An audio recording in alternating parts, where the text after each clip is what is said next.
महाराज की जय। लीळांचे चिंतन घडावे,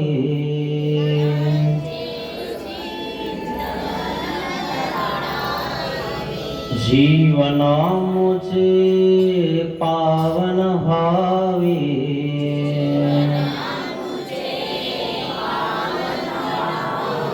पुलकित व्हावी धरा,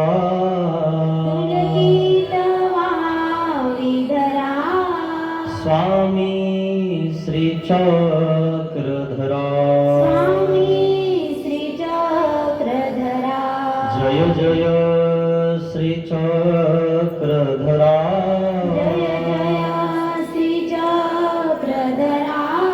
स्वामी श्री चक्रधरा, स्वामी श्री चक्रधरा, जय जय श्री चक्रधरा,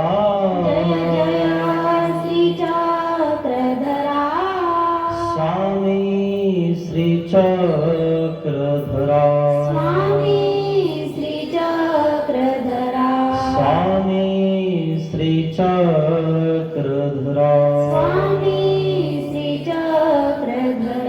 श्री गोपाल कृष्ण महाराज की जय। दंडवत हो।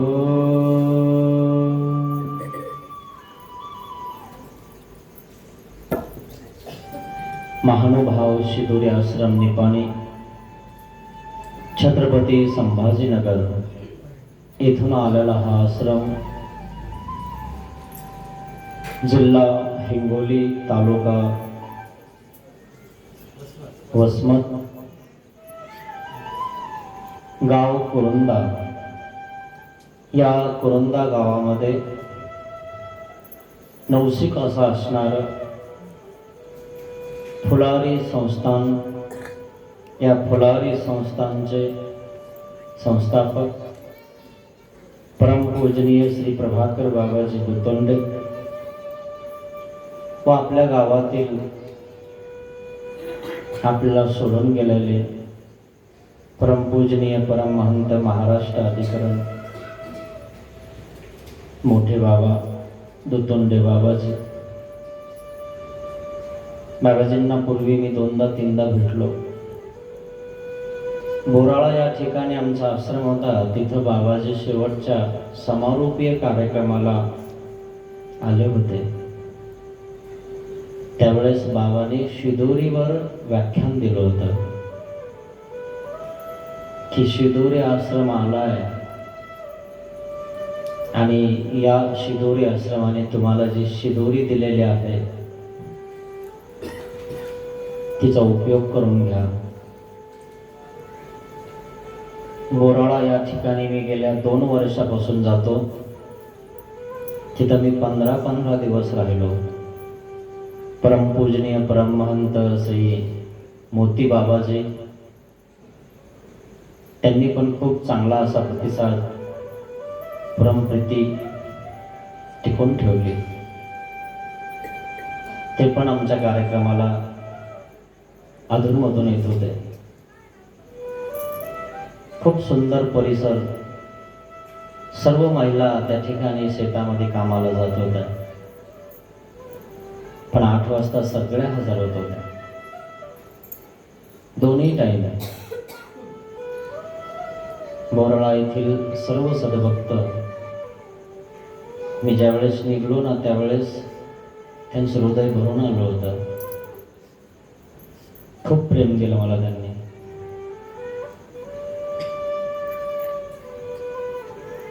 प्रेमच सोबत येतं मित्रांनो, बाकी काही सोबत येत नाही। पण माणसं विषय प्रेम करतात। विषयाचं प्रेम वेगळं आणि परमेश्वराचं प्रेम वेगळं। परमेश्वराचं जे प्रेम आहे ना, हे निर्गुण प्रेम आहे। हे वेगळंच आहे. आणि म्हणून स्मृतीस्थळामध्ये प्रेमास पात्र असणारे नागदेव आचार्य ज्यावेळेस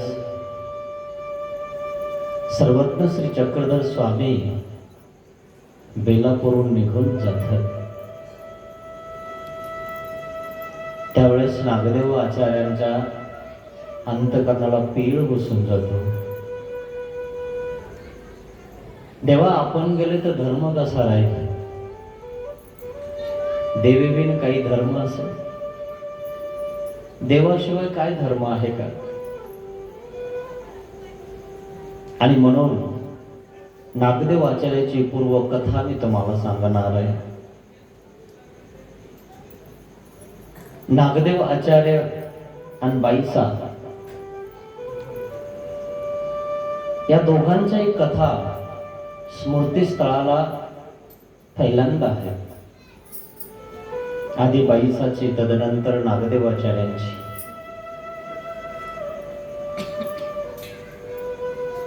नागदेव आचार्य महानुभाव संप्रदायाचे आद्य आचार्य, पुरी पांढरी जालना जिल्ह्यामध्ये असणार त्यांचं गाव. आबाईसा माता, उमाईसा बहीण, माधव भट्ट वडील, सारंगपाणी भट्ट त्यांचा भाऊ, वैजोबा, असं यांचं कुटुंब होतं. ब्राह्मण कुटुंब होतं. पण हे कुणबी ब्राह्मण, कुणबी म्हणजे शेतकरी ब्राह्मण, अशा प्रकारे हे आनंदाने नांदत होतं. आनंदाने त्या प्रपंचामध्ये सुखी होतं. सगळेजण आपण आपल्या कामामध्ये मग्न होते. खूप सुंदर असा परिवार त्यांचा. गाडी बैलामध्ये शेतामध्ये जाणं येणं असायचं. चांगलं असलं की देवतेलाही देखवत नाही असं म्हणतात. आणि म्हणून चालणारा गाडा पोल मोडून पडला. माधव भट्टांनी डोळे मिटले. माधव भट्ट देवदर्शनाला गेले आणि म्हणून पोरा आता वनवासी झाले. सर्व बोज आईवर आला. आबाईसानं कंबर कसली. नागदेव आचार्याला वेद शाळेमध्ये पठण करायला शिकायला टाकलं. उमाईसाचे हात पिवळे करायचे, महादाईसाचे करायचे. त्यांच्या हात पिवळेही केले. पूर्वी पाळण्याला बाशिंग बांधायचे. 8, 10, 12 वर्षातच लग्न व्हायचे. आणि पूर्वीचे लोक एकदा लग्न झालं म्हणजे नांदायला नाही गेलं तरीही लोक पुनश्च लग्न करत नव्हते. पाळण्याला बाशिंग बांधलं. उमाईसा, महादाईसा ते दोघही जण पाळण्यामध्येच वारले. त्या दोघीही विधवा झाल्या. विधवेचं जीवन जगत आहे. त्याच्यामध्ये माधव भट्ट गेले. सारंगपाणी भट्ट सोन्याचा चांदीचा व्यापार करत होता. कुठेतरी सोनं नाणं बाहेर देशात विकायला नेत होता आणि आपल्या वडिलाची जागा भरून काढत होता. घर चालवण्यासाठी घरी लक्ष्मी आणत होता. नागदेव आचार्य घरी सरस्वती आणत होते, पठण करत होते, वेदाचा अभ्यास करत होते. असेही नागदेव आचार्य आणि आपलं शेती बघत होता. आई सर्वांवर लक्ष देत होती. असं एक कुटुंब आहे. सर्व आईवर जबाबदारी पडली आणि अचानक हल्ला केला. अचानक गुंडांनी हल्ला केला, सारंगपाणी भट्टाला रस्त्यात पकडलं आणि पकडल्यानंतर सोनं चांदी हिसकावून घेतलं. हिसकावू देत नव्हता आणि म्हणून त्या ठिकाणी सारंगपाणी भट्टाला जिवंत मारलं. सारंगपाणी भट्ट जो घरामध्ये लक्ष्मी आणत होता त्याला देशावरी जाताना व्यापार करताना मारून टाकलं. घरातली लक्ष्मी बंद झाली. आईला कळालं. आईने रडायला सुरुवात केली. उमाईसा महादाईसा आईच्या गळ्यामध्ये पडू पडू रडत होता. नागदेवाचार्य पाठशाळेमध्ये वेदाचा अभ्यास करत होते. असा अभ्यास करत असताना तिथं कोणीतरी जाऊन सांगितलं, अरे तू इथं काय पोथी वाचतो? तिथं तुझ्या भावाचा कोणीतरी खून केलाय रे. नागदेवाचार्यांच्या कानामध्ये शिसो होता व तशी ती बातमी त्या ठिकाणी चहळकन फिरत गेली. नागदेवाचार्यांनी शास्त्र बाजूला ठेवलं, शस्त्र हातात घेतलं, तलवार हातात घेतली. माझ्या भावाला कोणी मारलं आणि म्हणून गावाकडे आला. आईला भेटला. आईला भेटल्यानंतर आई म्हणतो, आई कोणी केलं गे? काय माहिती ग? हा देशावर गेला होता, व्यापार करत होता, सोनं नाणं विकून आपलं घर चालवत होता. लोकांना देखवलं नाही आणि म्हणून लोकांनी त्याला मारून टाकलं. आईने माझ्या भावाच्या खुनाचा बदला घेणार, सोडणार नाही मी एकालाही.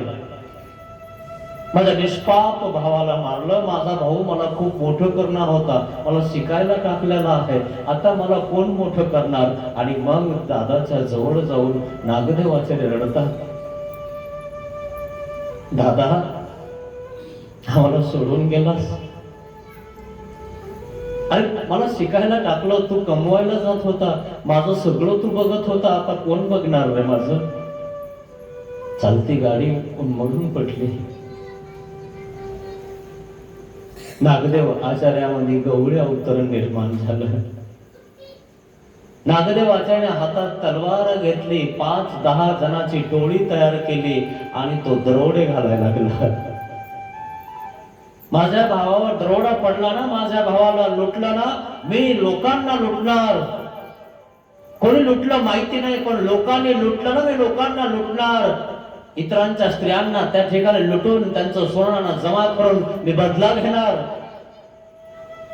पंचक्रोशीमध्ये नागदेव आचार्य दहशत निर्माण केली.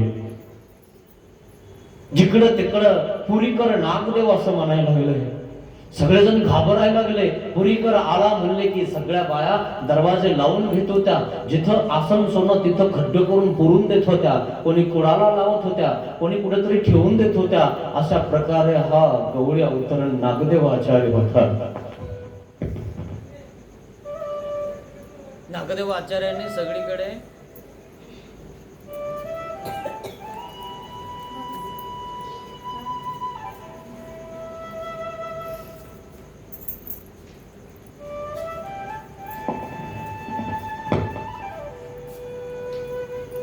नागदेव आचार्यांनी सगळीकडे दहशत निर्माण केली.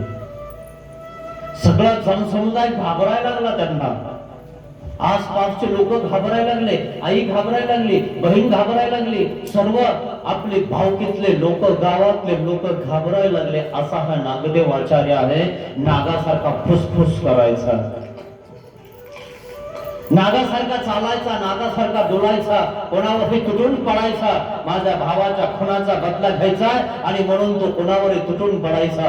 आणि मग सर्व घराणं आईकडे यायचं आणि आईला लोक सांगायचे, तुमच्या नागदेवाने असं केलं, आमचं हे लुटलं, ते लुटलं, इथं चोरी केली, तिथं चोरी केली. आणि म्हणून आईनं गाव सोडून दिलं. माझ्या पोटाला असं पोरग नसतं आलं तर बरं झालं असतं, जे लोकांचं लुटेरू काम करत आहे. अरे मारलं कोणी तुला माहिती नाही आणि तू कोणाचाही बदला घेतो. कोणाचाही बदला घेण्यात अर्थ नाहीये, कोणालाही मारण्यात अर्थ नाहीये. आई त्याला शिकवून सांगायची, त्या ठिकाणी समज द्यायची, पण तो समजत नव्हता. कोणालाही समजत नव्हता, त्या ठिकाणी तो त्याचं कार्य करत होता, हातामध्ये तलवार घेऊन फिरत होता. अशा प्रकारे हा नागदेवाचार्य होता. असं करता करता करता खूप दिवस झाले. आईनं गाव सोडलं आणि 2 मुली ह्या विधवा घेऊन रामसगावला गेले.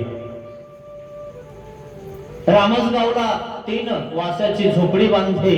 3 जण त्या ठिकाणी ते राहतात. त्यांना दुःख होत आहे की एकतर माझा पती मेला, सारंग पाणी भट्ट माझा मोठा मुलगा मेला, आणि हा मधवा मुलगा इतर लोकांना त्रास देतो, मारतो. हा माझ्या पोटाला असा आला, आणि बिचारा लहान मुलगा माझी शेती करतो. आणि या 2 मुली नौजवान आहेत, तरुण आहेत, या विधवा झालेल्या आहेत. हे दुःख तर वेगळंच आहे. आईनं कंबर कसली आणि 2 हाताखाली 2 मुलींना सावली केली.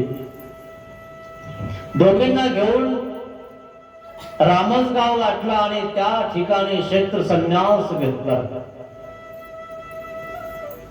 आणि त्या ठिकाणी रामदेव नावाचे सर्वज्ञ श्री चक्रधर स्वामींचे शिष्य त्या ठिकाणी पोहोचले. पोहोचल्यानंतर यांनी या तिघींनी आपलं सगळं दुःख त्या संताकडे सांगितलं, त्या रामदेवाला सांगितलं. आपल्याला दुःख झालं की आपण कोणाला सांगतो? एक तर गुरुजवळ, संताजवळ. घरच्यांना सांगावं तर घरच्यांनी दुःख दिलेलं असतं, दारच्यांना सांगावं तर दारचे तसेच. सांगावं कोणाला? म्हणून आपण आपल्या गुरुजवळ आपलं सगळं ग्रहानं सांगत असतो की हे असे करत आहेत. सांगा ना जरा त्यांना तुम्ही. ते कोणाचंच ऐकत नाही. म्हणून आपलं दुःख आपण खाली करत असतो संताजवळ, गुरुजवळ. सगळं दुःख त्या ठिकाणी दादोसाजवळ सांगितलं आणि दादोसांनी सर्वज्ञ श्री चक्रधर स्वामींचं लीळाचरित्र सांगायला सुरुवात केली. बाई, दुःख न करा. दुःखा तो पाप होती, पापा तो नरक होती. दुःख करू नका. आणि मग नागदेव रामदेवाने त्या ठिकाणी आबाईसाला, उमाईसाला, महादाईसाला त्या ठिकाणी कथा सांगायला सुरुवात केली. सर्वज्ञ श्री चक्रधर स्वामींचं तत्वज्ञान सांगायला सुरुवात केली. आणि त्यांच्या दुःखावर ठोकर घातले. त्यांचं दुःख त्या विसरायला लागल्या. पण रामदेव दिसायला तरुण, त्या दोघी तरुण, आबाईसा वयस्कर. कोणी एक जणाने गावातल्यानी काढी लावली, म्हणजे तुझ्या 2 बहिणी आणि तुझी आई रामसगावला राहते, छोटीशी झोपडी बांधली आणि कोणता एक बाबा त्या झोपडीत घातलाय आणि त्या ठिकाणी त्याचं ते ऐकतात आणि त्यांच्यापासून त्यांना आनंद होतो. मध्ये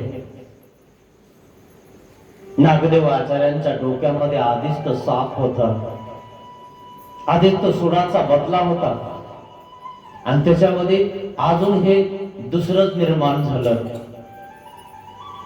की माझ्या बहिणीला कोणीतरी सांगण्यासाठी कोणी एक बाबा आहे आणि तो पोथी सांगतो आणि त्या ठिकाणी त्यांना आनंद होतो असं त्याला कळालं. असं कोणीतरी जाऊन सांगितलं. त्यांनी तलवार हातात घेतली, रामसगाव गाठलं.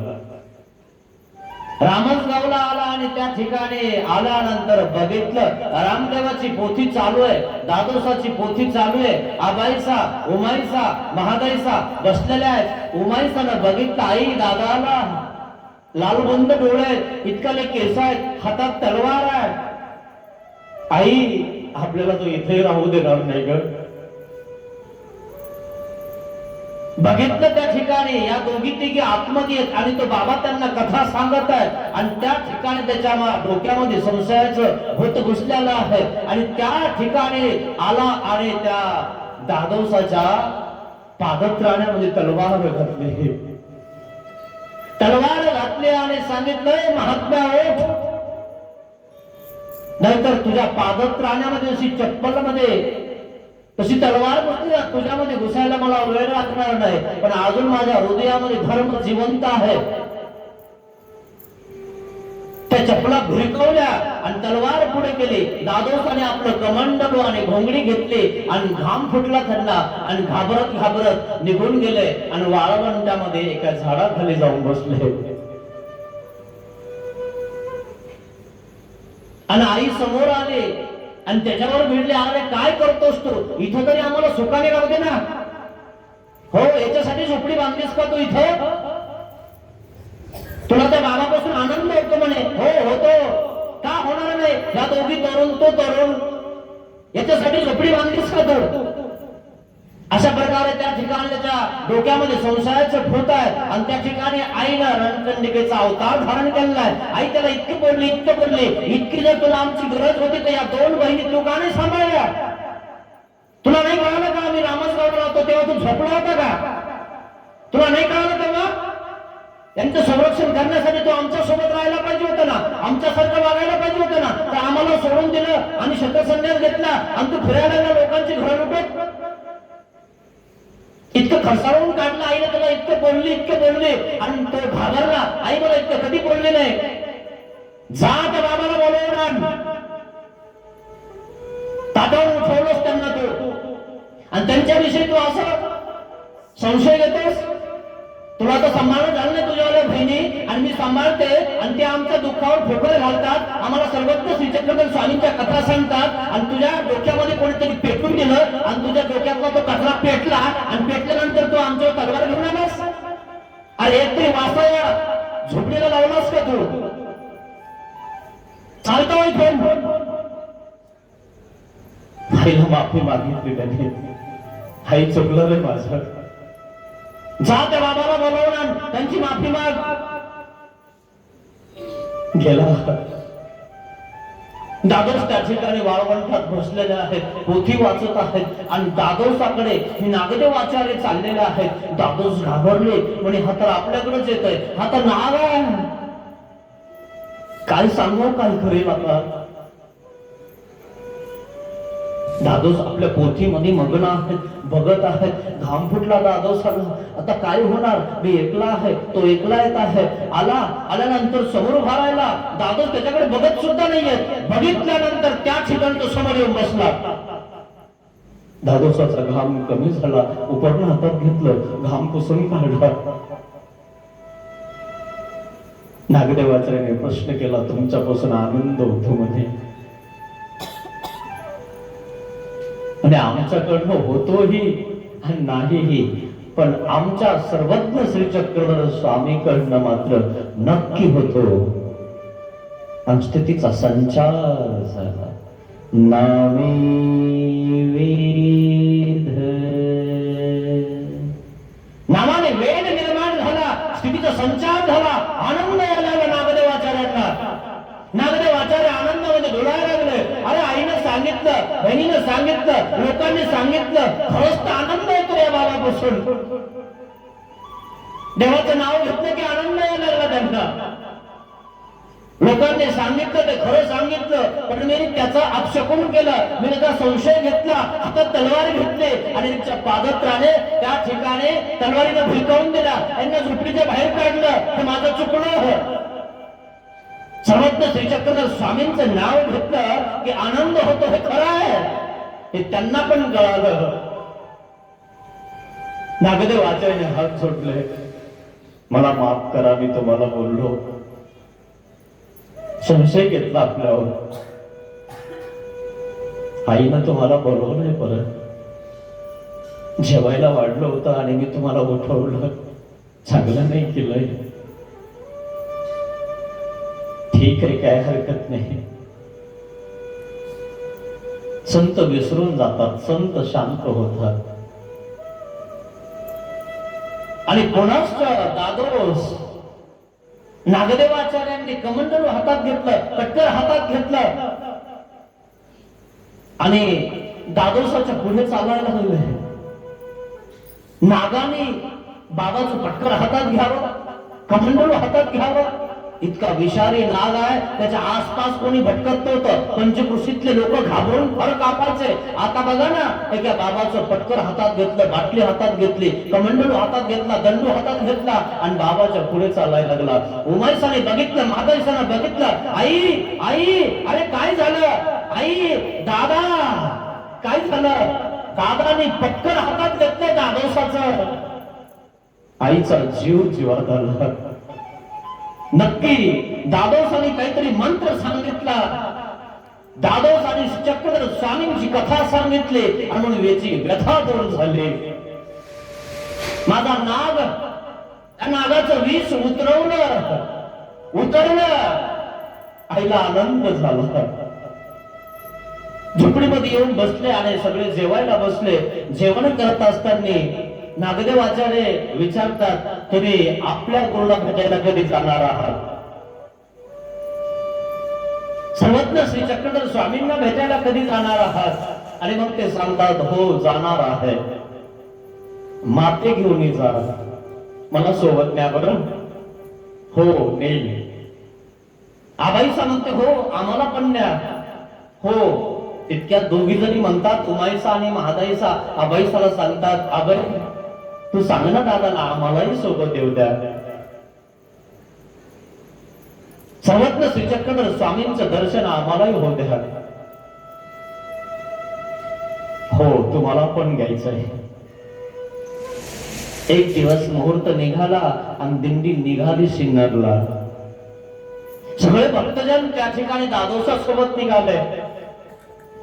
नागदेव आचार्य, आबाईसा, उमाईसा, महादाईसा निघाले. 14 चौकाच्या वाड्यामध्ये गेले. भिलमठ हाच ही 14 चौकाचा वाडा म्हणून सिन्नर या ठिकाणी आपलं प्रसिद्ध मंदिर आहे. हेमाडपंथी बांधकाम आहे. गेले तुम्ही तर नक्की जा. तिथे देवाने एक दिवाळी केलेली आहे. पहिली भेट सिन्नरला नागदेव आचार्यांची झाली आणि त्या भेटीमध्ये नागदेव आचार्यांचं सर्व विष उतरून गेलं. सप्तदुर्वेशना आचरणारा नागदेव आचार्य, फुसफुस करणारा नागदेव आचार्य किती नम्र झाला. आणि म्हणून सिन्नर या ठिकाणी गेले. सिन्नरला गेले, देवाला भेटायचंय तर रिकाम्या हाताने भेटायचं नाही. आणि म्हणून बाजारात गेले, बाजारातून पदार्थ घेऊन यायचे. तर या दोघींना या एका ठिकाणी बसवलं, उमाईसाला महादाईसाला. आणि त्या दोघींना दम निघत नाही की देवाला कधी भेटणार आम्ही. हे बाजार करायला गेले. कारण वेद म्हणजे असं आहे की वेदाने उत्कंठा निर्माण होते. कधी जावा आणि कधी नाही असं व्हायला लागतं. कारण वेद ज्याला झाला ना तो वेडा होऊन जातो. लोक वेड सुद्धा म्हणतात. जो ज्याला देवधर्म करण्याचं वेड लागलं का लोक काय म्हणतात, पागल झाले. सगळं सोडलं म्हणून ते बाबाच्या मागे लागलं. रोज मठात जात, रोज मंदिरात जात, कोणाही बाबाला काही देत. कारण त्याला आवडी निर्माण झालेली, वेद लागलेला आहे. लोक त्याला वेडस्त म्हणतात. अशीच तो ती मीरा, संत मीरा.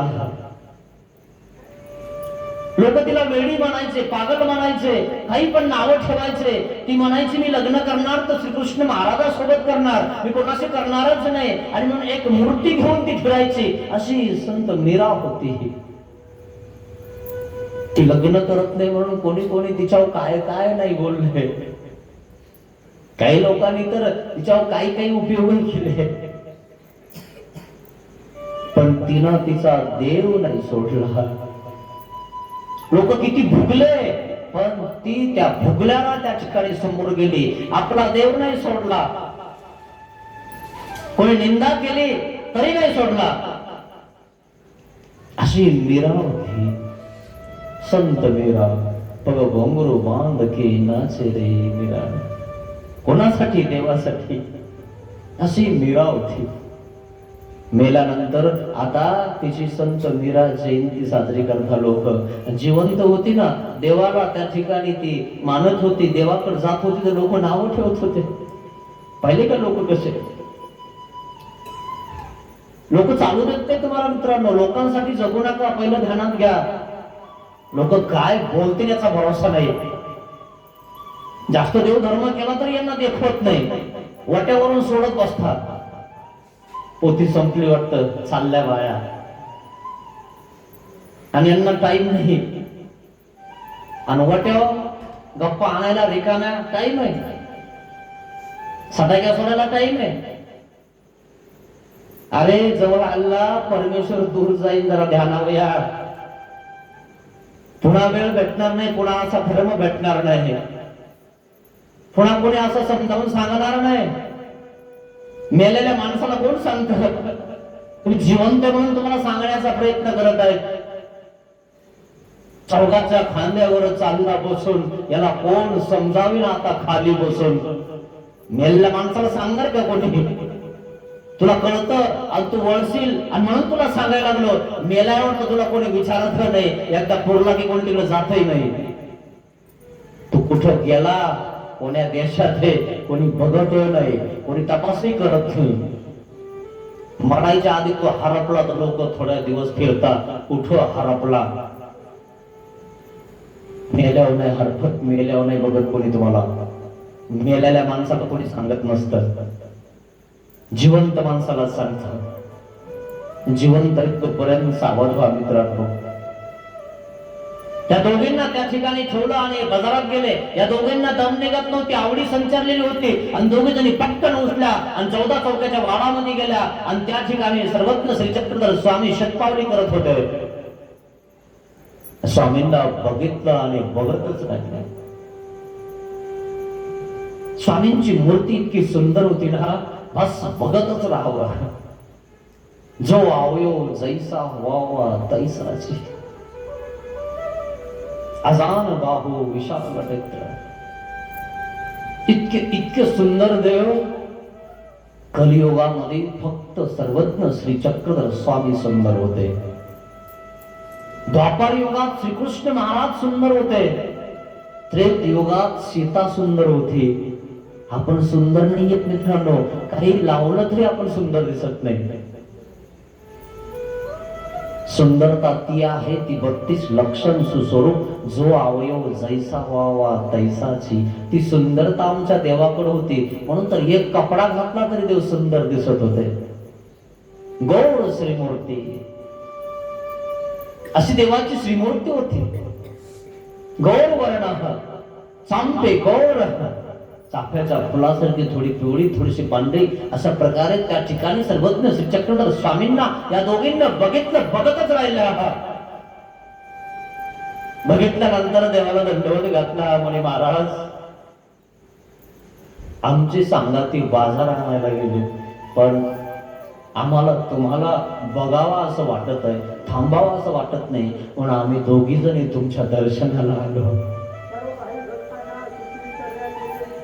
आमच्या लोकांना सांगू नका की आम्ही तुमच्याकडे आधी आलो, आता आम्ही तुम्हाला दंडोत करून परत जातो, आमच्या जागेवर जाऊन बसतो, आता पुन्हा आम्ही त्यांच्या सोबत येणार आहे. तितक्या वेळामध्ये या दोघींनी आधी दर्शन घेतलं आणि हे सगळे आले. नागदेव आचार्य आले, आबाईसा आली, उमाईसा, हे सगळे आले आणि मग देवाला त्या ठिकाणी सुपारी फळ हार विडा हे सगळं बाजारातून घेऊन आले आणि मग भेटायला लागले. भेटत असताना त्या ठिकाणी जाधव ओळख करून देत आहेत, हे आबाईसा आहे. हा आबाईसाचा मुलगा नागदेव. नागदेव आचार्य बघितलं आणि बघतच राहिला. ही उमाईसा ही नागदेव आचार्याची बहीण आहे. ही महादाईसा ही नागदेव आचार्याची चुलत बहीण आहे. हो तुम्ही पण महाराज सांगू नका यांना आम्ही आधी आलो. ते म्हणले हो ठीक. या दोघी जणी देवाला आधीच भेटून गेल्या, आधीच दर्शन घेतलं. वेदाचं कार्य असे मित्रांनो की वेद म्हणजे आवडी, आवडी म्हणजे सवडी. ज्याला आहे आवडी त्याला आहे सवडी. ज्याला आवड आहे तोच सुटणार आहे आणि त्याला तो सोडणार आहे. ज्याला आवड नाही त्याला सवड नाहीये, त्याला वेळ नाहीये आणि त्याला सोडायलाही कोणी जाणार नाहीये, कारण त्याच्याकडे आवड नाहीये. आवड आहे आणि म्हणून सवड आहे. आणि म्हणून नागदेव आचार्य तिथे पोहोचले. बघितल्यानंतर बघत राहिले. सर्वज्ञ श्री चक्रधर स्वामींचं तांबूळ प्रसाद घेतलं आणि त्या ठिकाणी सगळ्यांना दिलं. नागदेव आचार्यांनी घेतलं आणि दादोस म्हणतात नागदेवाला, नागदेवा खाऊ नकोस, आमचे गुरु देऊन आम्ही घेतो, तू नको घेऊस. म्हणे का? म्हणे ते नंतर सांगेल तुला. शिष्याभिमान असतो माणसाला. नागदेव आचार्याने विचार केला, कित्येक नाचणाऱ्या गायाचं उष्ट आपण खाल्लेलं आहे, हे खाल्ल्याने काय होणार आहे? नागदेव आचार्याने तसंच खाऊन घेतलं. दादोसाच ऐकलं नाही आणि स्थितीचा संचार झाला. नागदेव आचार्य डोलायला लागले, आनंद झाला. आणि नागदेव आचार्याला अधिकच आवडी संचरली. देवाजवळच राहावं असं वाटायला लागलेलं आहे, तिथंच राहावं. सगळे सप्तदुर्वेष्ट विसरून गेले, सगळं विसरले. आबाईसा, उमाईसा, महादाईसा, दादोस हे सगळे निघायच्या तयारीत आहेत आणि नागदेव आचार्य तिथंच बसले. दादोस म्हणतात, नागदेवा चला तापच झालं, देख थांबा ना थोडा वेळ, चल घरी चुपचाप. आबे जरा नागदेव आचार्याला ध्यानावर ठेव, नाही तर देवाजवळच राहील. त्याला तिकडं शेतात कामाला लाव, इकडं बाबा लोकांकडे येऊ देऊ नको, नाही तर बाबा होऊन जाईल. पाहिलं का दादोसाने आता असं कानात सांगितलं आबाईसाच्या. कारण माझा शिष्य राहायला पाहिजे, कोणाचा नाही झाला पाहिजे. असा शिष्याभिमान असतो काही लोकांना. हे माझे शिष्य, मलाच आले पाहिजे, मलाच दिलं पाहिजे, मलाच भुजलं पाहिजे, मलाच पूजलं पाहिजे. देवाजवळ सुद्धा काही लोकांचा हा द्वेष मत्सर नाही गेला. आताही तसंच आहे. कोणाची प्रगती सहन होत नाही. थोडस कोणी वर जावं लागलं ना की त्या ठिकाणी ओढायचा प्रयत्न करतात. जसं कुत्र्याला गती, माणसाला प्रगती सहन होत नाही, तसे काही लोक आहेत. तसं दादोसाला सुद्धा वाटलं की हा माझा शिष्य झालेला आहे, आता देवाचा होतो का काय माहिती, देवाकडे जातो का काय माहिती, देवाकडे जातो का काय माहिती, माझ्याजवळ राहायला पाहिजे. अरे तूही देवाचा शिष्य आणि मग तुझा शिष्य देवाचा राहिला तर काय बिघडलं? माझं कोण ऐकल, मग माझं कोण करल? असा द्वेष आणि मत्सर असतो मित्रांनो. शिष्याभिमान तो महिळे पशी अधिक हो. बायकोचा अभिमान कमी पण शिष्याचा जास्त असतो. असं शिष्य शिकवण्यामध्ये त्या ठिकाणी अभिमान घेतात लोक. मरावं लागेल, इथंच राहावं लागेल. आपल्या धर्माचा अभिमान, सार्थ अभिमान पाहिजे माणसाला. रोथा अभिमान नाही पाहिजे कोणाचा. तिथं गेला आपल्यापेक्षा चांगल्या आहेत, आपल्यापेक्षा चांगलं सांगतात तर राही ना, तिथं काय बिघडतंय? एकला विजय सांगितला ना, आपला शिष्य इकडं तिकडे गेला की पटत नाही कोणाला, असा प्रकार आहे. आणि म्हणून त्या ठिकाणी निघत असताना नागदेव आचार्याला सांगितलं, आबाईसाला चल घेऊन त्याला. नागदेव आचार्य पहिल्याच भेटीमध्ये जणू काय देवाजवळ राहण्यासाठी योग्य झाले होते, पण गेले निघून. आणि मग आबाईसाचे कान भरले, नीट सांभाळायला. आता सुधारलंय, आता पण हातात तलवार होती तर तेव्हा नकोस वाटायचं. आता देवामुळे सुधारला, देवाचं गुण ऐकलंय, देवाचं नाम ऐकलं आणि देवाला दर्शनाला नेलं, तो सुधारला तर देव धर्म करायला जाऊ दे ना त्याला. नाही, गेला नाही पाहिजे, माझ्याजवळ राहायला पाहिजे. मग शेती कोण करत? बैल घेतले 2, ती शेती नीट बघ, याचं लक्ष शेतीत नाही. कशातच लक्ष लागायचं, याचं लक्ष देवावर लागलं. आता असा हा नागदेव आचार्य मित्रांनो. आणि मग 1 2 3 4 5 6 भेटी झाल्या. 7वी भेटी अनुसरण. काय अनुसरण झालं? वेद म्हणजे आवडीन, आवडी म्हणजे सवडीन. सवड ज्याला आहे त्याला सोडतात देव. सोड की नाही बंधनातून, फक्त वैष्णातून सोड की नाही, सोड की नाही कर्म राहतीतून, अन्न की नाही देव राहते, दिला का नाही संन्यास. ज्या बरे अनुसरविले, नागदेव आचार्यांना योग्य केले, संन्यासाला योग्य केलं. जो सत्तर व्यसन आचरणारा माणूस, ज्याला लोक घाबरायचे, आता त्याच्या लोक जवळ यायला लागले, असा हा नागदेव आचार्य आहे. त्या नागदेव आचार्याची स्मृती तुम्हाला मी सांगणार आहे. त्याची पूर्व पीठिका मी तुम्हाला सांगितली. ती स्मृती कशी आहे? भट्टवासानुसरण. नागदेव आचार्य वेदले, आवडी संचल झाली, आता ते संन्यास घेतात. पाहिलं का, इतका माणूस जायला सप्तदर्शन आचरणार आहे, तो संन्यासाला योग्य होतो. आमच्या सर्वज्ञ श्रीचक्रधर स्वामींचं तत्वज्ञानच असं आहे मित्रांनो, की मैल्या माखलेला धुवून काढत. माय माऊली ब्रह्मविद्या मैल्या माखलेला धुवून काढते, त्याचं योग्य जीवन करते, त्याला घडवते, मरवते, योग्य करते. नागदेव आचार्यांना किती तुम्हाला सांगतो, पिणारा खाणारा त्या ठिकाणी शिबिरात न्या, इकडं न्या, तिकडं न्या, ह्या बाबाकडण्या, त्या बाबाकडण्या, कुठं सुधरत नाही ते. तिकून आले की टाकायला लागतात. ते सुधारतात फक्त ब्रह्मविद्या ऐकल्यावरच, तत्वज्ञान ऐकल्यावरच. आपल्या मनावर ताबा ब्रह्मविद्याने येतो, असं कोणी ताबा करत नाही जमत. दिल्ली, मुंबई, आग्रा, जहा जाएगा मेरा सजना, नावं घेतले की हे पळायला लागतं. माहितीये, वाऱ्यापेक्षा कितीतरी पटीनं हे मन पळायला लागतं.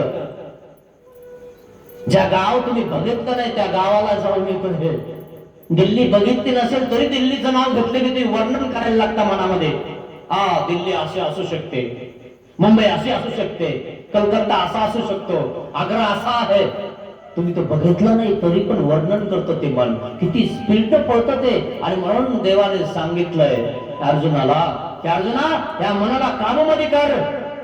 अर्जुन प्रश्न करतो श्रीकृष्ण महाराजाला, हे श्रीकृष्ण महाराजा, चंचलम ही मन कृष्ण प्रमाथे बलवत दृढम. महाराज, हवाला एक प्रकारे एखाद्या भरणीमध्ये कोंडून ठेवू शकतो, पण मनाला कोंडून ठेवणं शक्य नाहीये. म्हणजे शक्य नाही कसं? अशक्य नाहीये, ते शक्य आहे. परित्राणाय साधूनां विनाशाय च दुष्कृतां. वैराग्यानेच कोणतेय, हे कोणती पुत्र अर्जुना, तू ज्ञान, भक्ती आणि वैराग्य कर. ते मन कसं काबू देत नाही बघ, शक्य नाही असं म्हणणं.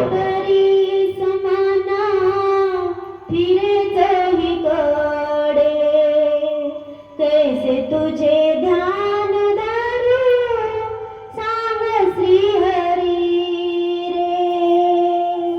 स्थिरता मनाची देई करोनी, घेई कुसीत तुझ्या माझा सामावनी. धाव घेई देवा हा काय कोणी, घेई कुसीत तुझ्या माझा सामावनी. मनाची धाव इतकी मोठी आहे मित्रांनो, की तो आपल्या आई बहिणीलाही सोडत नाही. किती गदळ असं हे मन माहितीये, किती गदळ विचार करत माहितीये. तुम्ही तर म्हणत असता नाही नाही मी लय निर्मळ आहे.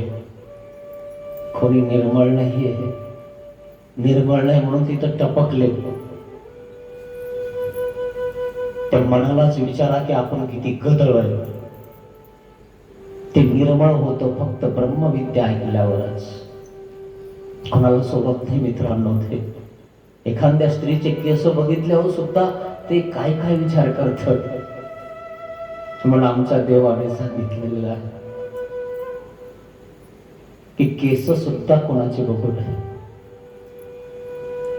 आचारामध्ये खूप काही दिवस सांगून गेले. अशा प्रकारे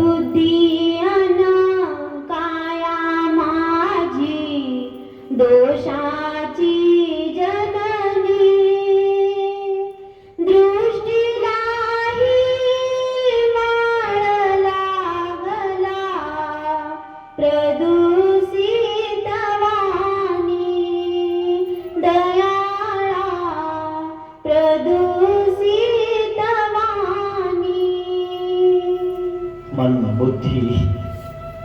छाया आपली मळून गेलेली आहे, दृष्टी आपली गदळ झालेली आहे. अशा प्रकारे नागदेव आचार्य देवाकडे येतात आणि हे गदळत्व दूर करून टाकतात. सर्वज्ञ श्री चक्रधर स्वामींच्या सत्संगात जाऊन बसतात, त्यांची पोथी ऐकतात. सत्संगाला आल्यावरच माणूस सज्जन होतो मित्रांनो. ज्याला सज्जन व्हायचंच नाही तो येईन कशाला इथं? त्याला काय गरज आहे तुमची? त्याला सज्जन व्हायचंच नाही, त्याला मोक्ष प्राप्त करायचाच नाही, त्याचा हा मार्गच नाही मित्रांनो. म्हणून दुर्जनाला सुद्धा सज्जन बनवते ब्रह्मविद्या. नागदेव आचार्यांना सज्जन बनवलं, इतकं सज्जन बनवलं की महानुभाव पंथाचा आद्य आचार्य म्हणजे पहिले आचार्य ते नागदेव आचार्य झाले. त्यांचा संन्यास विधी हे स्मृतिस्थळामध्ये सांगत आहे. मग दादोस तथा रामदेव गोसावी यांच्या दर्शनाला निघाले. दादोस रामदेव देवाच्या दर्शनाला आले.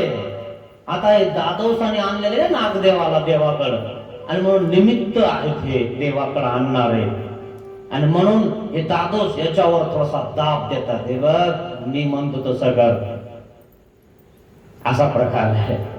तू माझा शिष्य आहेस, माझा ऐकायचं. मग रामदेवा ते आबाईशी म्हणत आले. रामदेवाला आबाईसा काय म्हणते? रामदेवा रामदेव गोसावी यांच्या दर्शनाने आम्हाला पुन्हा आमच्या देवाच्या दर्शनाला घेऊन जा. मग रामदेवा सरीसी आबाईसे उमाईसे भट्टवास महादाईसे मग आबाईसा उमाईसा हे सगळेजण दर्शनाला येतात. आईसी गोसावी यांच्या दर्शनाला निघले आले, श्रीनगर आली. सिन्नरला आले. ते तर भिलमठी गोसावी यांचे दर्शन झाले. भिलमठामध्ये गोसाव्यांचं दर्शन झालं. ते दादी गजी वेद अजून वेद संचरला, अजून आवडी संचरली सर्वांनाच. या उपरी भट्टवासा आणि कसा भेटी झाली. अजून 6 भेटी झाल्या यानंतर ही नागदेवाचार्यांच्या. आम्ही बोधू झाला. आणि 6व्या भेटीमध्ये बोध झाला. बोध म्हणजे जीवेश्वरी भागाची ओळख. मी जीव आहे, हा देव आहे. देवता प्रपंच परमेश्वर हे सगळं कळायला लागतं जीवाला, त्याला बोध असं म्हणतात. ज्याला बोध झाला त्याचा जन्म आहे, ज्याला बोध नाही झाला त्याचा पशु जन्म आहे. जसे पशु पक्षी मांजर जगतात ना, तसे लोक जगतात. जगायचं म्हणून जगतात काही लोक, पण ज्याला ज्ञान झालंय तो असा जगतो ना की हे अनिष्ट आहे आणि हे नित्य आहे. इष्ट अनिष्ट तो निवडत असतो, सार निवडतो, असार काढून टाकतो. त्याला बोधवंत म्हणतात. तो बोधवंत चैतन्य विद्यावंताच्या पेक्षा कितीतरी मोठा आहे, त्याच्याजवळ ज्ञान आहे, त्या बोधवंत म्हणतात. मग 7वी भेटी खडकुली वस्ती 6 वर्ष अनुसरले. मग 7व्या भेटीमध्ये खडकुलीला अनुसरण झालं. सन्निधान चरितार्थ करीत होते. संविधानामध्ये चरितार्थ करत होते. स्वतःला त्या ठिकाणी राहून भोग करत होते, मनन करत होते, चिंतन करत होते, गुरुची आज्ञा पालन करत होते. सगळं त्या ठिकाणी तत्परतेनं मनोधर्माने त्या ठिकाणी व्यापार करत होते. मनोधर्म म्हणजे देव आता निघणार न सांगतात देवाचे पादत्राणे पुढे ठेवत होते. ज्या झाडाखाली बसणार आहेत त्या झाडाखाली साफ करून ठेवायचे. 3ऱ्या 4थ्या 5-7 झाडाखाली साफ करून ठेवायचे. देवाची पट्टी लावून ठेवायचे. त्या ठिकाणी जायचे, अशी सेवा करायचे. आज कवनीकडे विजय करते, कवनी कवनीकडे म्हणे, कवनी कवनीकडे मरे. बाहुल्य नागदेव आचार्य गोसावी यांची प्रवृत्ती जाणते. नागदेव आचार्यांना देवाचं मन कळतं, कुठं देव जाणार हे कळतं, आणि म्हणून त्या दिशेला नागदेव आचार्य जाऊन पुढे आधी पट्टी आथरतात, पादत्राणे ठेवतात, सेवा करतात. मनाने जो सेवा करतो ना ती सेवा आहे. नाही तर गध्याला असं चकचक करावं लागतं. गध्याच्या वाळू खांद्यावर काय असतं? वाळू असते, आणि गध्याला चकचक म्हणलं की त्याला वाटतं आता चालायचं आपल्याला. असे काही लोक त्यांना सांगितल्यावर कळतं की हे करायचंय बुवा. न सांगता जे सेवादास्य करतात ना ते सेवादास्य ते नागदेवाचार्य करत होते. त्याला सेवादास्य म्हणतात. नाही तर ज्यांना करायचं नाही त्यांना आपण थोडं सांगत असतो करणं भाऊ एवढं, त्याला नाही म्हणता येत नाही म्हणून आपलं करतो ते. मग 4 वर्षे सन्निधान झाले. 4 वर्ष नागदेव आचार्य देवाच्या सन्निधानात राहिले. त्यांत समासक श्री प्रभू गोस्वामी यांच्या सन्निधानी 6 महिने नागदेव आचार्य श्री गोविंद प्रभू महाराजांच्या सन्निधानात राहिले. कारण त्यांना अभिमान आला होता की माझ्यासारखी सेवा कोणीच करत नाही, म्हणून देव म्हणले उचल तुझी पोरवटली चालली की दोन देवाचं माझ्या बिवर बंद पडून जाईल. नागदेवाचार्याला सुद्धा अभिमान आला होता. म्हणून मी तुम्हाला काल सांगितलं हे खैरे मांडे आहेत ना गोखर, यांना सुद्धा अभिमान येतो आम्ही ऐकतो बाबा आहे. तसं नागदेवाचार्याला सुद्धा वाटलं, पण देव म्हणले उचल तू गवसनी चलणे गे दोन, कुठं जायचं आम्हाला विचारू नको, चालता होय दोन. बाईसा म्हणते बाबा पुढं काढून देत याला, घर सोड दार सोड बहीण सोडी आई सोडी ताई सोडी सगळं सोडलं कुठं जाईल, कुठं जायचं जाईल आम्हाला काय सांगतो. आम्हाला म्हणतो त्या ठिकाणी आम्ही ऐकतो देव आहे, तू नसला तर आमचं काय बंद पडणार आहे. निघे दोन. नागदेव आचार्यांना काढून दिलं. पण व्यवहारीची बुद्धी धर्मी उपयोगाचा आहे. गेले तर रुद्रपूरला गेले म्हणे महाराज आपल्या परम गुरुकडे जाऊ का. देवाच्याही गुरुकडे गेले, कारण देवाच्या गुरुनं जर सांगितलं नागदेव आचार्य चांगला आहे तर देव माफ करणार नागदेवाला, म्हणून गुरुच्या गुरुकडे गेले. नाही तर आपल्यासारखं लगेच घरी निघत दारी निघत बहिणीकडे निघत कोणकडं घुसत जिकडं नाही तिकडं चाललं कुठं बी. हे आपल्याला कळालं पाहिजे की आपण संन्यास घेतल्या कुठं गेलं पाहिजे. कळतच नाही. थोडस काही झालं का निघला घरी पठ्या, थोडस तिला धक्के बुक्के खाय ना जरा, रट्टे धट्टे खाल्ल्यावर मग कळतं माणसाला, मग माणूस योग्य होतो. बसून बसून खाली आहे ना घोट्याच्या खाली घट्टे येतात माहिती तुम्हाला. तसं कोणी हाणलं तरी त्या घट्ट्यावर लागत नाही, सुई जरी टोचली तर ते लागत नाही. सकाळी बघा तिथं घट्ट्याला तुमच्या घोट्याच्या खाली एक घट्टा आलेला असेल, ते टोचून बघा सुई टोचते का बघा. पण असे रट्टे घट्टे खाऊन बाहेर निघायचं असंच नाही निघायचं. नाही तर कोणी आपल्याला धक्का मारत लगेच आपण पळून जायचोय घरी. तितकं गुरुच्या ठिकाणी शिकायचं मगच निघायचं, उगाच नाही निघायचं. रट्टे घट्टे घालल्याशिवाय निघू नाही पाहिजे. पण हे 6 महिन्यातच हो. आणि मग इकडं आलं हे करता येणार ते करता येणार, उगाच आपलं याचं खायचं त्याचं खायचं, द्या 200 द्या 500, याच्यातच आयुष्य घालायचं का आपल्याला. याच्यासाठी झालं का आपण संन्यासी हेच तर आपल्याला कळत नाही. अरे आपण देवासाठी झालेलो आहे, देव प्राप्त करायचा आपल्याला, धन दौलत प्राप्त नाही करायची. हे जीवाला कधी कळणार आहे मित्रांनो. 200-400 रुपयाच्या मागं पळतो, खोपा उघड आहे मित्रांनो. सावध व्हा. इतकं तयार करा स्वतःला. युद्धाला उतरलं ना का युद्ध करायचं, पळायचं नाही. मेलं तरी चालन. असं युद्ध चालू असल्यावर काही सैनिक आहेत ना परकुटे, रजा मागत असता, मै आई बिमार आहे, मै पत्नी बिमार आहे. असं तुला युद्धाच्या टायमाला रजा पाहिजे का. आणि रजा अशा टायमाला भेटत नसते. पण हे वशिला लावितो, वशिला कळत तुम्हाला. माझी लय फौज आहे, मंत्र्याकडून फोन आणि याला मग सुट्टी, मेजर म्हणतो द्यायला सुट्टी. अरे बघा म्हणे मी सुट्टी काढली का नाही, युद्ध चालू आहे तरी. बर काढली का सुट्टी, जाय म्हणे. मेजर म्हणला उडवायला, दिलं उडून, दिलं मारून, लिखाण केलं. परक्या देशाच्या युद्धात त्या लोकांनी मारलंय. फुकट मेला तरी फुकट मारता लोक. तुम्हाला सांगतो एकदा युद्धाला उतरला ना, युद्ध करायचं, पळायचं नाही.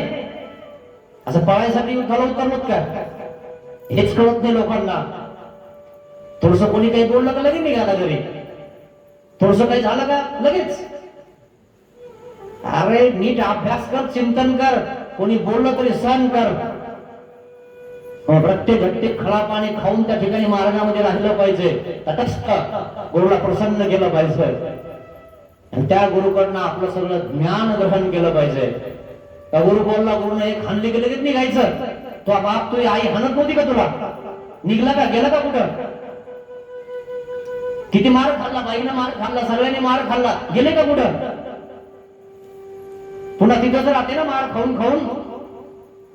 मग एक पोरगा झाल्यावर मग ती पण हात वर करते, बघा बरं तुम्ही मला मारून आता, ये रे इकडं बघ जरा यांना लय शहाणपणा करायला. पोरग झालंय आता, तिला नखरे नाही जमत. खरं ना, असा प्रकार आहे. म्हणून काही काळ मार्गात काढा, तेव्हा सगळं कळायला लागतं माणसाला की माणूस कसा आहे. बाहेर आल्यावर तो युद्धाला तयार होतो, तलवार कशी चालवायची त्याला कळतं. अशा प्रकारे नागदेव आचार्य 4 वर्ष देवाजवळ राहिले, पण अभिमान आला, देवाने काढून दिले. आणि मग 6 महिन्यामध्ये तो गंज निघून गेला. म्हणे देवाचं माझ्या बिगर काही राहिलं का? काही राहिलं नाही म्हणे तुझ्या बिगर. तिथं दुसरा नागदेव आलाय, तुला काय वाटलं? एक गेला की एक येतो मित्रांनो, म्हणून कधी घाबरायचं नसतं. तुम्ही गेलो तर मग मग कसं होईल? जाय ना, कुठं जायचंय तुला तर काय बंद पडतंय आपल्याला कोणाचं? त्याला धरून बसायचं त्या शिष्याला, त्या शिकिनीला.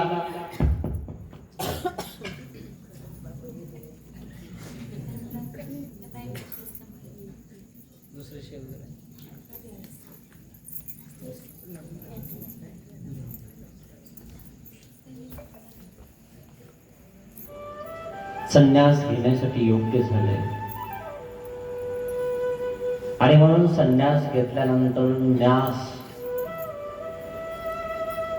सगळा मागे नाश झाला तरी मागे वळून बघायचं नाही. त्याला संन्यास असं म्हणतात. तसे नागदेव आचार्य आहे, ते संन्यासाला योग्य झाले. देवाजवळ त्या ठिकाणी खडकोलीला संन्यास घेण्यासाठी गेलेले आहेत. त्यांनाही संन्यास घेण्यासाठी खूप अडथळे आले. तसे संन्यास घेण्यासाठी काही लोकांना खूप अडथळे येतात. म्हणून तुम्हाला म्हणलं मी फक्त नाटक तरी करायचं. एक दिवशी नाटक खरं होऊन जात. मी करीन एवढंच म्हणा, जेणेकरून देव वाट बघतो आपली. येईन म्हणली होती, येईन म्हणला होता, नक्की येईन. मग देव वाट बघता मित्रांनो. निढळावरती हात ठेवूनी वाटची तू पाहसी, पण मी कडे वाढविला रे पापाच्या रासी.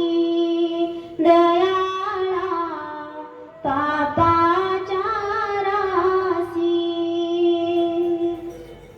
देव वाट बघतात मित्रांनो. बाकी तुमची इच्छा. मेल्यानंतर कुठं जाणार हे सांगता येणार नाही, पण तुमच्या मनामध्ये जो कोंब उगालाय ना त्याला पाणी घालत राहा. मी जाईन एवढंच म्हणा,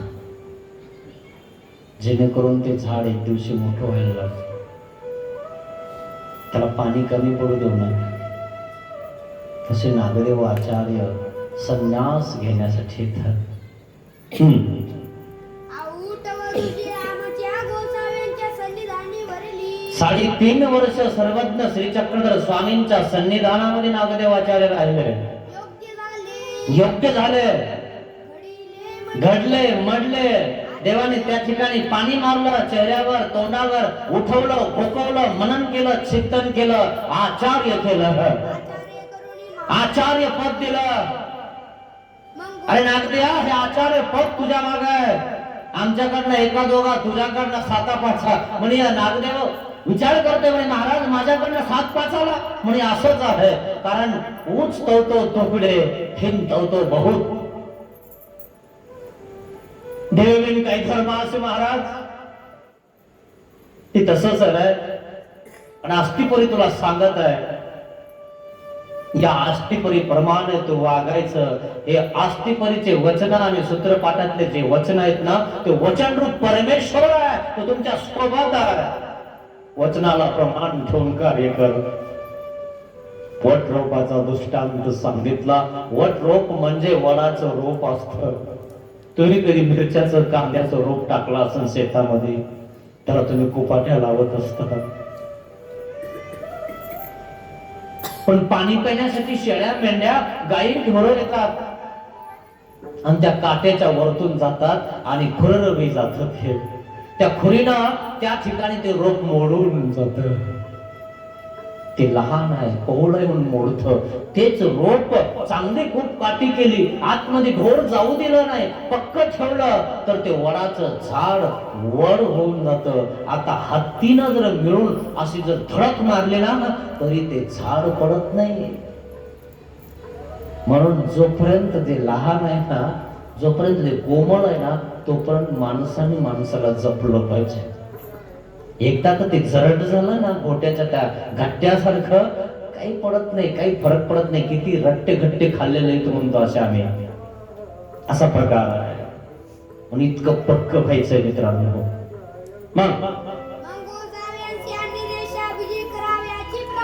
सर्वज्ञ श्री चक्रधर स्वामी आता अन्य देशात जाणारे, उत्तरापंथी जाणार आहेत आणि नागदेवाचार्याला सन्निधान धर्म निरूपण करत आहेत. नागदेवा, आम्ही आता जाणार इथून निघून.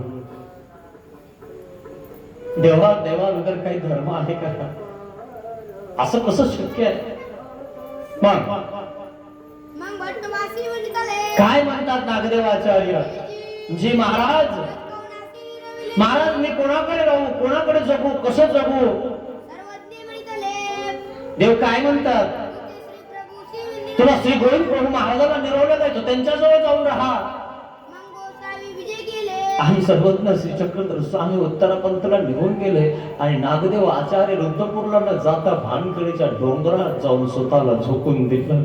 चक्रधर माझा गेला गेला, लावून वेड जीवाला माझ्या, लावून वेड जीवाला.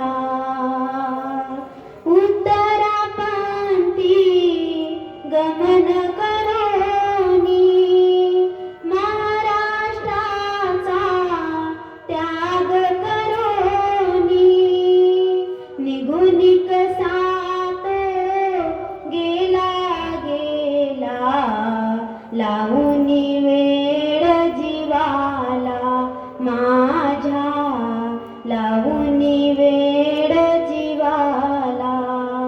नागदेवाचार्यांचा नागात वीज सगळं उतरून गेलेलं आहे. आता त्याला देवाचं वेड लागलेलं आहे.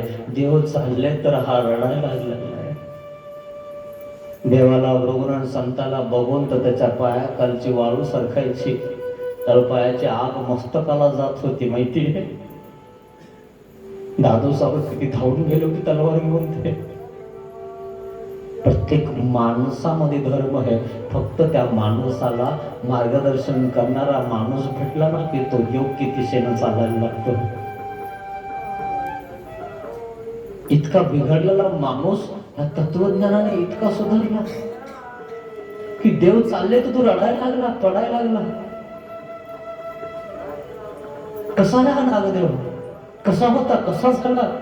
संन्यास घेतला, देवा बिघडतो, तडफडतोय.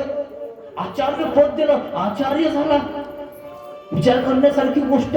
इतका नीच, त्याच्या हातात तलवार आहे, लोकांना मारणारा, लुटणारा, नाचवणारा, तो आचार्य केलं देवाने. नागदयासी ज्ञान देऊनी, आचार्य पदी स्वतः स्थापुनी, निघून कसा तो गेला गेला, लावून वेड जीवाला माझ्या, लावून वेड जीवाला. नागदेवाचे रडायला लागले, पोतायला लागले. महाराज तुम्ही जाणार, माझं कसं होतं? आचार्य केलं ना तुला, आता मोठा झाला तू गादीवर बसणार. तू मला गादी नाही पाहिजे महाराज, मला तुम्ही पाहिजे. आजकाल तर गादीसाठी लोक इतके झटता, इतके पडता, इतके अवघड झालं मित्रांनो, खूप अवघड आहे. देवरायला बाजूला दुसरंच काहीतरी सुरू होत आहे. तुमच्या कर्तृत्वाने तुम्ही वागा मित्रांनो, तुम्हाला आयती गादी येऊन जाते. पाहिलं ना, बाबांनी गादी इथं टाकली. घालो बाबा, तुम्ही कशाला टाकता? माणसाचं कर्तृत्व तसं असलं ना की माणसाला सहज सगळं भेटायला लागतं.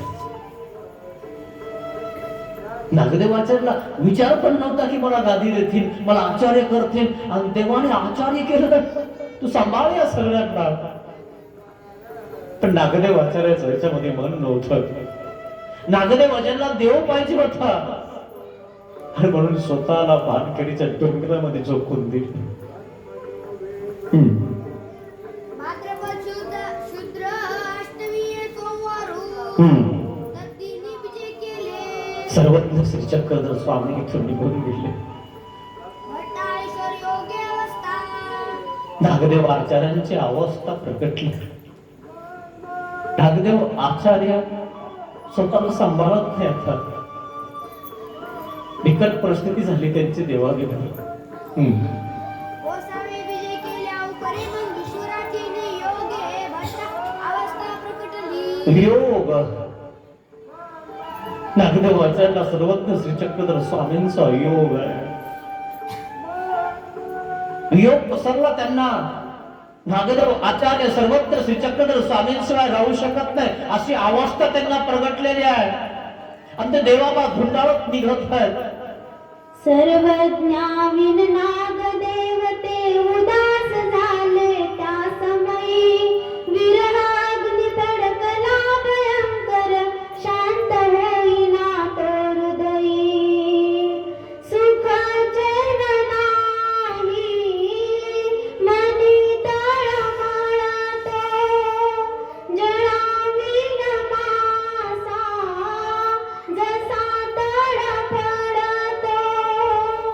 जणू काही त्यांच्यावरती आकाश पडले.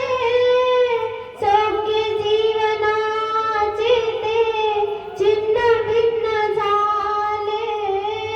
सौख्य जीवनाचे ते छिन्न भिन्न झाले. ईश्वर ध्यासामध्येही त्याला देहभान ना राहिले. चक्रधर स्वामी ते सोडून गेले. नागदेव आचार्यांच्या मनी दुःख थोर झाले. चक्रधर स्वामी.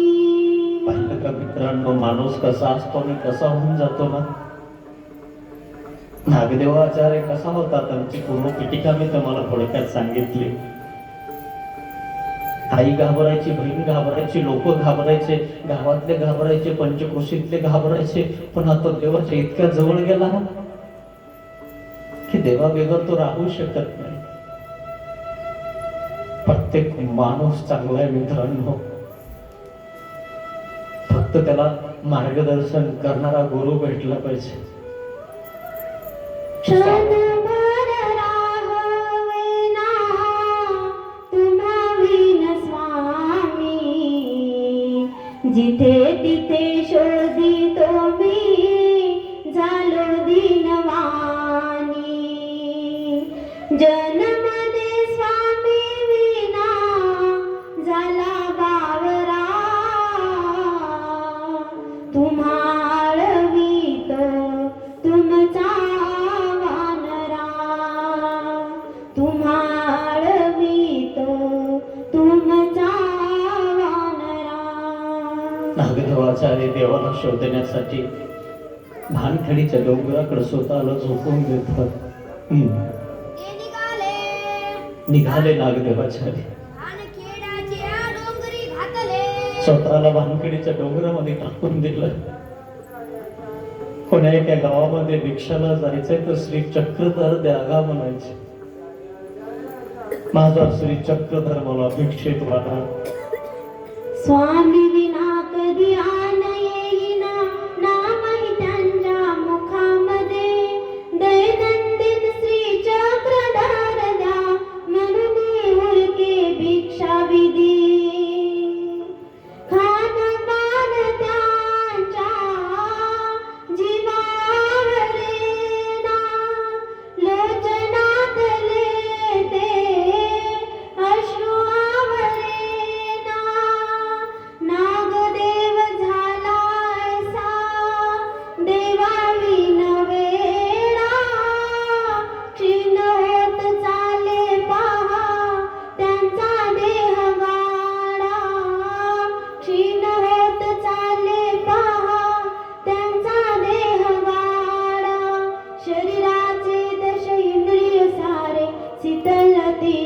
जाहले चक्रधर स्वामी ते सोडून गेले नागदेवाचार्यांच्या मनी दुःख थोर झाले चक्रधर स्वामी. नागदेवाचार्य भानखडीच्या डोंगरामध्ये भिक्षा मागून राहिले. भिक्षाला चालले तर देव मागायला लागले. तुमच्या घरी साधू भिक्षाला येतो तर खायला नाही मागत मित्रांनो. तो कोणा भाग्यवंताच्या घरी देव भिक्षाला आला असेल. पण तो भिक्षा करत असताना गावाची शोधणी करत असतो. आजकाल कोणाला खायला काही नाही मित्रांनो. फुटपाथवरचे लोक सुद्धा सुखी आहेत. आणि म्हणून आपल्या दर्जामध्ये आलेला साधू तपस्वी भिक्षू आपण किती भाग्यवान आहेत की तो आपल्या दर्जात आला. तो कोणाच्याही दर्जात जात नाही मित्रांनो. त्याला हे नियम आहेत. त्याच घरी तो भिक्षाला जात असतो. त्याचं प्राप्तन असतं. त्याचं तिथं घडावं, त्याने द्यावं. आणि म्हणून देव त्याला त्याच्याच घरी पाठवतात की त्या भक्ताला घडलं पाहिजे. आणि म्हणून त्याच्या झोळीमध्ये ती भिक्षा त्याची पडते. असा प्रकार आहे मित्रांनो. कधी देव येऊन जातो आपल्याकडे भिक्षामध्ये. म्हणून हा साधू भिक्षामध्ये देवाला शोधत असतो. अशा प्रकारे नागदेव आचार्य भानखडीच्या डोंगरामध्ये भिक्षा करून राहायला लागले. ते कोणीकडे गेले ऐसे तोलविना. नागदेव आचार्य निघून गेले. कुठं गेले कोणालाच कळणार. आणि त्यांना आचार्य पद दिलेला आहे. महादाईसा आहे. महादाईसा कावरी बावरी बघत आहे. आता आपण कोणासोबत राहायचं, कसं राहायचं. आचार्य नसेल तर मार्ग कसा चलल. कसं राहायचं स्त्रियांनी, कसं राहायचं मुलांनी, कोण सांभाळून त्यांना. आणि म्हणून आचार्य पद नागदेवाला दिलं. पण नागदेव त्या आचार्य पदांना बाजूला करून भिक्षा मागत फिरत आहे. आणि म्हणून ही महादाईसा त्या नागदेव आचार्याला शोधण्यासाठी निघत आहे. शोधत शोधत आली. रुद्रपूरला पोहोचली. रुद्रपूरला श्री गोविंद प्रभू महाराजांना विचारलं, महाराज श्री चक्रधर स्वामी आम्हाला सोडून गेले. तिथं सोडून गेले. आम्हाला नागदेव आचार्याला निरवलं. तुम्ही नागदेवाजवळ राहा म्हटले. नागदेवाने आम्हाला सोडून दिलं. आम्ही कोणाजवळ राहायचं. आणि म्हणून विचारलं श्री गोविंद प्रभू महाराजांना, नागदेव कुठं आहे. श्री गोविंद प्रभू महाराजांनी सांगितलं, जारे मेली भान खेली असे म्हणे. महदंबा तीरित पुरासी आली दुडाळीत घट्टासी. नागदेव तो कोठे गेला विचारले तिन श्री प्रभुसी. सांगितली खुना प्रभुने दिजला. मेली जाय माने बाण खेळी आला. निघाली रूपाई अतिशीघ्रतेने. गोरक्षकासी आधी विचारून तिने. गोरक्षकासी आधी विचारून तिने. अति प्रयत्ने आचार्यासी शोधनिया तिने काढिले. चक्रधर स्वामी ते सोडून गेले. नागदेवाचार्यांच्या मनी दुःख थोर झाले. चक्रधर स्वामी. श्री गोविंद प्रभू महाराजांनी महादाईसाला सांगितलं. महादाईसा भानखडी डोंगरामध्ये जाते. गेल्यानंतर त्या गुराख्यांना विचारते, अरे तुम्ही असा एक साधू इथं बघितला, त्याच्या अंगावर कपडे, तो श्री चक्रधर त्यागा असा म्हणतो. सगळ्या गुराख्यांना विचारलं, गुराख्यांनी सांगितलं, हो हो आम्ही बघितला ना, तू भिक्षा मागत असताना श्री चक्रधर द्या म्हणतो, तो या रुटीच्या झाडाखाली पडलेला आहे. धावत पळत गेली, त्या रुटीच्या झाडाखाली नागदेव आचार्य बेशुद्ध अवस्थेत पडलेले. घाबरली बावरली, उठवला, उठत नाही तो बेशुद्ध आहे. असं बेशुद्ध अवस्थेमध्ये नागदेव आचार्याला पाटकुळीवरती बघितलं, पाटकुळीवर घेतलं, भानखेड्यामध्ये आणलं. नाही तुझला जरी उठवेना, चाल घेते तुला पाठीसी ना. अंतकारे असा तू पहावा, उठ रे उठ तू नागदेवा. रिद्ध पुरासी आहे विसावा, उठ रे उठ तू नागदेवा. नागदेवाला पाटकुळीवर घेतलं आणि भानखेड्याच्या त्या कोपऱ्यावर आणून बसवलं. बसल्यानंतर गावात गेली, धावपळत गेली आणि त्या ठिकाणी दूध मागितलं, दूध आणलं कपामध्ये आणि त्या ठिकाणी नागदेव आचार्यांच्या तोंडामध्ये पिळलं. नागदेव आचार्यांनी एक घोट, त्या एक थेंब आतमध्ये घेतला. नागदेव आचार्याला सावध केलं, अरे नागद्या निरुपाई, मला तुला निरवलेला आहे आणि तू या ठिकाणी देवाला शोधत भानखेडीच्या डोंगरामध्ये आम्हाला सोडून आलास. अरे उठ ना, तुला देवाला निरवलंय, श्री गोविंद प्रभू महाराजाला निरवलेला आहे. नागदेव आचार्य सावध झाले आणि सांगत आहेत, मी नाही रोखत पण श्री गोविंद प्रभू महाराजांना माझा देव येतो श्री चक्रधराया. दिले राऊळांच्या शरण जाऊ तारे तयांच्या. स्वामीचा शब्द रे आठवावा, उठ रे उठ तू नागदेवा. नागदेव आचार्याला सावध केला आणि तो म्हणतो, मी देवाला ओळखतो, दुसऱ्या कोण्या देवाला ओळखत नाही. श्री चक्रधर स्वामी माझा देव आहे. सावध केलं, उठवलं, पाटकुळीवर घेतलं, दरपोस दरमुक्काम करत वृद्धपूर लागलं. श्री गोविंद प्रभू महाराजांच्या सन्निधानामध्ये नागदेव आचार्य राहायला लागले.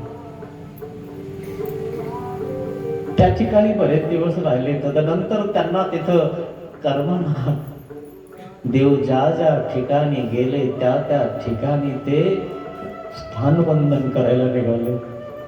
माझा देव इथं बसला होता, तिथं जाऊन ती जागा वंदन करायला लागले. त्या जाग्यावर खून गेली. इथं श्री चक्रधर स्वामी बसलेले होते. सगळं गंगा तीर केलं. ज्या ज्या ठिकाणी देव बसले त्या त्या ठिकाणी खुणा केल्या नागदेवाच्या घरी.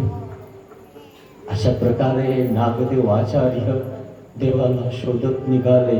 देव सोडून गेले आणि देवाने महाराष्ट्रात राहायला सांगितलं. आणि मग आता काय करायचं ना, स्थान प्रसाद भिक्षुक आणि वासनिक करायचं, हे आपलं साधन आहे. हे सोडून तू जायचं नाही. ऐकुनी अर्थ त्या वचनाचा, आचरू धर्म की ईश्वराचा.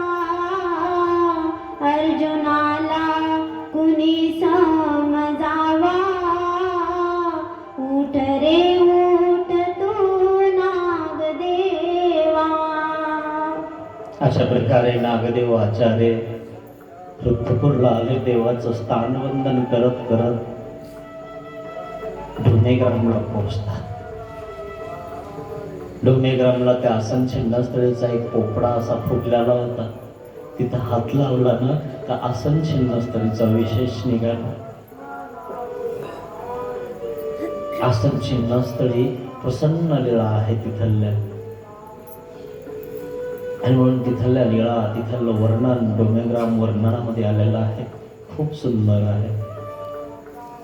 स्वतः सर्वज्ञ श्री चक्रधर स्वामींनी चाकोताची भाजी आपल्या करंगोळीनं वाढली होती भक्तांना. भक्तांना तर कटोरे पण नव्हते, दगडाच्या वाट्या केल्या होत्या त्यांनी, आणि त्या वाट्यांमध्ये ते चुरून खात होते.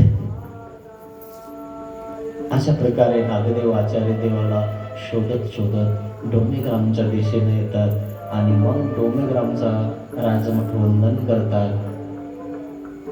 बाईदेव मुनी नावाचे एक नागदेव आचार्यांचे शिष्य देवाच्या कथा ऐकतात. ज्या ठिकाणी सर्वज्ञ श्री चक्रधर स्वामी तांदुळाचे पीक टाकत होते ना, ती पीक दाखवली, ती थोडीशी लालवट दिसत होती.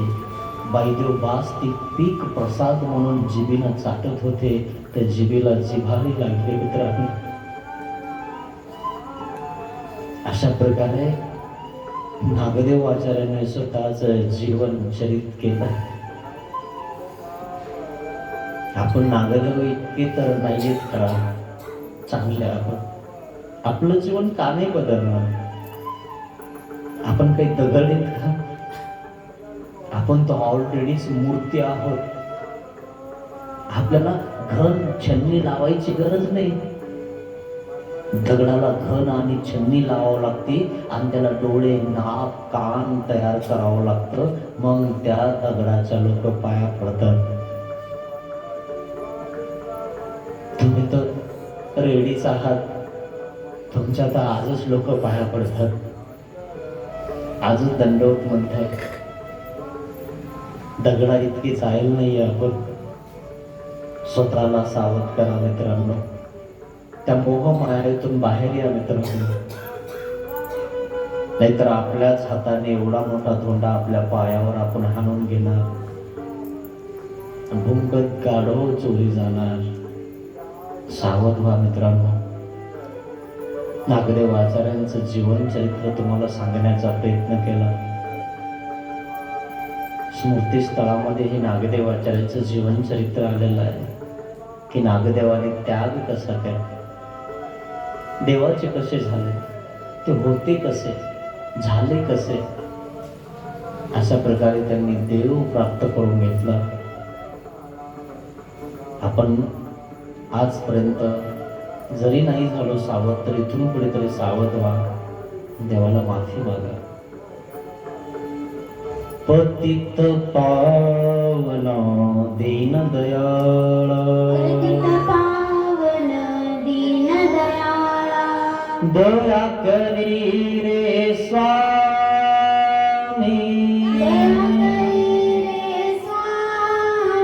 अज्ञानाने घडले पातक, मनोनी पापिया मी, दया करी रे स्वामी, ज्या मनाने पाप कल्पिले, ते मन तुला दिले मी, दया करी रे स्वामी, जावाचेने जना दुखविले, तीवाचा तुला दिले मी, दया करी रे स्वामी,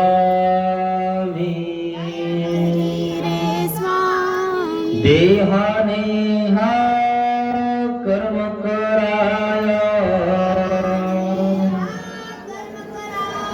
दास तुझा मी झालो, पतित पावन दीन दयाळा,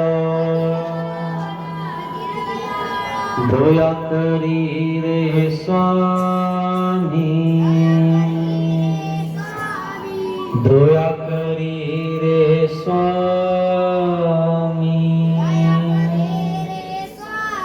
श्री गोपाल महाराज की जय. दंडवत हो.